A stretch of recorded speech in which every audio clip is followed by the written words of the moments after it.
The notification from my bank popped up on my phone as I was arranging flowers on my grandmother's grave. $2 million. Transferred. My hands trembled as I read the message, anger and disbelief washing over me in waves. Michael had actually done it. He'd taken my inheritance without even asking. My name is Emma Chen, and at 34, I never thought I'd be standing at my grandmother's grave realizing my husband of 8 years had betrayed me in the worst possible way. The flowers I held, white lilies, Gran's favorite, suddenly felt heavy in my hands. I had just lost the woman who raised me, who taught me everything I knew about business and self-respect, and now my husband had stolen the last gift she'd given me. The inheritance wasn't just money. It represented years of my grandmother's hard work building her real estate empire from nothing after immigrating to America with just $100 in her pocket. My phone buzzed again. A text from Michael. Don't freak out when you see the transfer. I'm using it to fund RevTech Series A. This is our big break, babe. Your inheritance is finally going to mean something. I stared at his message, my vision blurring with tears of rage. Our big break? My inheritance finally meaning something. The money had meant everything. It was my grandmother's legacy, her way of ensuring I would always be independent, just like she had been. But Michael had never understood that. To him, money sitting in an account was money wasted. He'd been pushing his tech startup for years, burning through our savings while chasing his dreams of Silicon Valley glory. I'd supported him, believed in him, even when things got tight. But this, taking my inheritance without even asking, this was different. I placed the lilies carefully on Gran's grave, my hand lingering on the cool marble of her headstone. I'm sorry, Gran, I whispered. I know this isn't what you wanted for me. I could almost hear her voice, strong and clear despite her battle with cancer. Emma, my sweet girl, never let anyone take advantage of your kindness. You're stronger than you know. She had told me that just weeks before she passed, her hand gripping mine with surprising strength as she made me promise to be careful with the inheritance. The money isn't just for you, she had said. It's everything I built, everything I learned. Use it wisely. Don't let anyone take it from you. But I had failed her. I had trusted Michael, believed in our partnership, and now he had taken everything without a second thought. When I got home that evening, Michael was in his home office, surrounded by monitors displaying charts and spreadsheets. He barely looked up when I walked in, his fingers flying over the keyboard. Hey babe, he said, his tone distracted. Great news, I've already got meetings set up with 3 major investors. Once they see we got solid backing, they'll be fighting to get in on this round. We're going to be huge. I stood in the doorway, watching him. The man I had married, the kind, considerate partner who had supported me through grad school, seemed like a stranger now.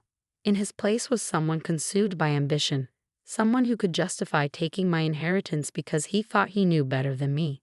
How could you do this? I asked, my voice steady despite the storm raging inside me. That money was for my grandmother. It was meant for me. He finally looked up, his expression a mixture of confusion and irritation. Come on, Emma. You're not seriously upset about this, are you? I'm investing it, not spending it. This is going to make us rich. Us, I repeated. There is no us in this, Michael. You took my inheritance without asking. You had no right. He pushed back from his desk, running a hand through his already disheveled hair. I had every right. We're married. What's yours is mine, remember? Besides, what were you going to do with it? Let it sit in a bank account gathering dust. That was my choice to make, I said, my voice rising. Not yours. Gran left that money to me for a reason. Michael stood up, his face flushing with anger. Your grandmother was old school, Emma. She didn't understand modern business. This is how things work now. You have to move fast, take risks. I'm doing you a favor. I stared at him, really seeing him for the first time. The arrogance, the entitlement, the complete disregard for my feelings or my grandmother's wishes. It had all been there, I realized. I just hadn't wanted to see it. But what Michael didn't know, what he hadn't bothered to find out before he made his grand move, was that I wasn't as helpless as he thought. Gran hadn't just left me money. She had taught me everything she knew about business, about protecting myself, about standing up for what was mine. I turned and walked out of his office without another word, leaving him to his spreadsheets and his dreams of tech glory. I had work to do. The next morning, I called Sarah Chen, My grandmother's longtime lawyer and friend. I hadn't wanted to make this call, had hoped I'd never need to, but Gran had insisted on introducing us months before she passed. Keep Sarah's number, she had said. Just in case. She knows what to do. Sarah picked up on the second ring. Emma, she said, her voice warm but professional. I was wondering when I hear from you. He took the money, I said simply. All of it. There was a pause, then Sarah sighed. I was afraid this might happen. Your grandmother was too. That's why we put certain measures in place. I felt the flicker of hope. What kind of measures? The inheritance wasn't just money in an account, Emma. Your grandmother set up a trust with very specific conditions. Any withdrawal over $10,000 requires dual authorization. Yours and the trustees. And guess who the trustee is? I couldn't help but smile. You? Exactly. So unless you authorize that transfer. I didn't, I said quickly. Then what your husband did wasn't just morally wrong, it was illegal. The bank should never have processed that transfer without proper authorization. We can have it reversed immediately. I sank into my chair, relief washing over me. Really? Just like that? Just like that, Sarah confirmed. But Emma, there's more. Your grandmother knew something like this might happen. She left instructions. If anyone tried to access the trust illegally, they would trigger certain clauses. Would you like to know what those are? I thought about Michael sitting in his office, so sure of himself, so convinced he knew better than everyone else. Yes, I said firmly. Tell me everything. That evening, as I reviewed the documents Sarah had sent over, Michael burst into my home office, his face red with anger. The transfer was reversed, he shouted, waving his phone at me. What did you do? I looked up calmly, channeling my grandmother's quiet strength. I didn't do anything, Michael. The trust did exactly what it was designed to do, protect my inheritance from unauthorized access. He froze, confusion replacing his anger. What trust? What are you talking about?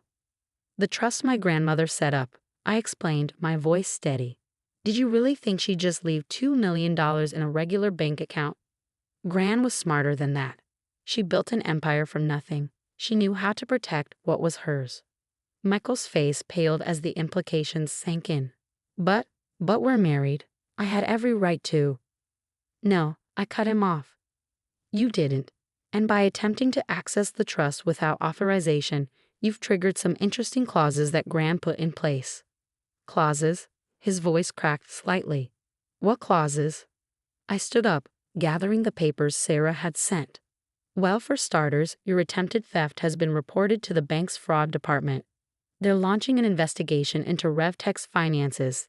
Standard procedure when someone tries to misappropriate trust funds. Michael stumbled back, collapsing into a chair. You can't be serious. Emma, this will ruin everything. The investors, the series of funding. That's not all, I continued, ignoring his protests. Gran was very specific about what should happen if someone tried to steal from the trust. The clause triggers an immediate audit of all shared accounts and assets. Everything will be scrutinized, Michael. Everything. His face went from pale to ashen.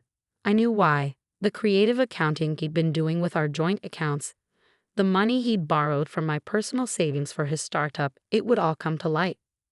You're bluffing, he said, but his voice trembled. You wouldn't do this to me. To us. I'm not doing anything, I replied. These are just the consequences of your actions. You chose to take what wasn't yours. Now you get to deal with what happens next. He stood up abruptly, running his hands through his hair. We can fix this, he said desperately. I'll call the bank, explain it was a misunderstanding. We can stop the investigation before it starts. I shook my head. It's too late for that. The process has already begun. This is insane, he exploded. I'm your husband.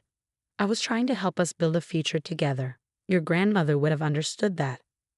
The mention of Gran made my blood boil, but I kept my voice calm. No, Michael. Gran understood exactly what kind of person you are. That's why she protected me from you. He stared at me, his expression hardening. Protected you? From me? I've given you everything. A beautiful home, a comfortable life. You haven't given me anything, I cut in. I earned my own way. The house? I pay for most of it with my salary while you chased your startup dreams. The comfortable life? I worked for that too. You've been so focused on your big break that you never noticed I was the one holding everything together. Michael's face twisted with rage. You ungrateful. He stopped himself, taking a deep breath. Fine, let's talk about this rationally. What do you want? Name your price to stop the investigation. I almost laughed at his attempt to negotiate. This isn't a business deal, Michael. This is about trust, respect, and consequences. You broke my trust when you tried to steal my inheritance. Now you get to face the consequences. He stormed out of the office, slamming the door behind him. I heard him stomping around upstairs, drawers opening and closing. A few minutes later, he came back with a packed bag. I'm staying at a hotel, he announced. When you're ready to be reasonable, call me. I watched him leave, feeling oddly calm. This wasn't how I had imagined my marriage ending, but in a way, it felt inevitable. Michael had shown his true colors, and there was no going back from that. The next few weeks were a whirlwind of legal meetings and financial discussions. The audit revealed exactly what I had suspected. Michael had been siphoning money from our joint accounts for years, using it to fund his startup while covering up the transfers with creative bookkeeping. Sarah was ruthless in pursuing every detail, every discrepancy. Your grandmother warned me about him, she told me during one of our meetings. She said he reminded her of your grandfather, charming, ambitious, but with no moral compass when it came to money. I hadn't known much about my grandfather. He had left Gran when my mother was young, taking most of their savings with him. Gran had rebuilt everything from scratch, turning her small real estate investments into a thriving business. Why didn't she tell me? I asked Sarah. She tried, in her way, Sarah replied gently, but she knew you had to learn some lessons for yourself. That's why she set up the trust the way she did, to protect you when you needed it most. As the investigation continued, RevTech's investors started pulling out. Michael's dream of Silicon Valley success crumbled as the truth about his financial manipulations came to light. He tried everything. Begging, threatening, attempting to negotiate, but nothing could stop what was coming. One morning, about a month after the failed transfer, I received an email from Sarah. Attached was a preliminary report from the forensic accountants detailing every penny Michael had taken from our joint accounts. The total made me feel sick. Over $300,000 over the past 3 years. I forwarded the report to Michael with a simple message: we need to talk. He showed up at the house that evening, looking haggard and defeated. The confident, ambitious man I had married was gone, replaced by someone who finally realized he couldn't charm or manipulate his way out of this situation. I can explain, he started, but I held up my hand.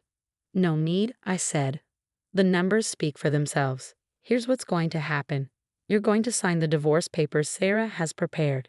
You're going to repay every penny you took from our joint accounts. And you're going to do it without fighting, unless you want the FBI involved in investigating your creative accounting practices. He slumped in his chair, all pretense of control gone. You're really doing this? Throwing away 8 years of marriage over money? No, I replied firmly. I'm ending our marriage because you proved you can't be trusted. The money is just evidence of that. I did it for us, he tried one last time. Everything I did was to build something better for our future. I shook my head, feeling a mix of pity and disgust. No, Michael. You did it for yourself. You always have. I just wish I had seen it sooner. He signed the papers without another word. As he stood to leave, he paused at the door. I'm sorry, he said quietly. I really thought I could make it work. I know, I replied. That's what makes it so sad. After he left, I sat in my grandmother's old armchair, one of the few pieces of furniture I had insisted on keeping when we bought the house. I could almost hear her voice, wise and gentle. Sometimes the hardest lessons teach us the most important things. She had been right, as usual. I had learned so much from this experience, about trust, about strength, about standing up for myself. The inheritance wasn't just money, it was a final gift from a woman who had faced her own battles and emerged stronger. 6 months later, I sat in Sarah's office, reviewing the final settlement. Michael had repaid most of what he had taken, selling his precious startup to cover the debt. RevTech, his dream of tech glory, was gone, along with most of his reputation in the industry. Your grandmother would be proud, Sarah said, closing the file. You handled this exactly as she would have. I smiled, thinking of Gran's strength, her wisdom, her unwavering belief in doing what was right. I had a good teacher, I replied. That evening, I visited Gran's grave again, bringing fresh lilies. The sun was setting, casting long shadows across the cemetery, but I felt lighter than I had in months. You were right, Gran, I said softly, arranging the flowers. About everything. The trust, Michael, the importance of protecting what's yours. I finally understand all the lessons you tried to teach me. A warm breeze rustled the flowers, and I could almost hear her laugh, strong and clear. Of course I was right, my dear. Now, what are you going to do with everything you've learned? I smiled, touching the cool marble of her headstone one last time before standing. I had plans. Big ones. The inheritance wasn't just going to sit in a trust gathering dust. I was going to use it the way Gran had intended, to build something of my own, something lasting. Michael had been wrong about one thing. The money didn't need to be put to good use by him. It already had a purpose, empowering me to create my own legacy, just like my grandmother had done. As I walked back to my car, I felt a sense of peace settle over me. The past year had been challenging, but I had emerged stronger, wiser, and more determined than ever. Gran's legacy lived on, not just in the trust she had left me, but in the lessons she had taught me about strength, independence, and standing up for what was right. This wasn't the end of my story, it was just the beginning. And this time, I was writing it on my own terms.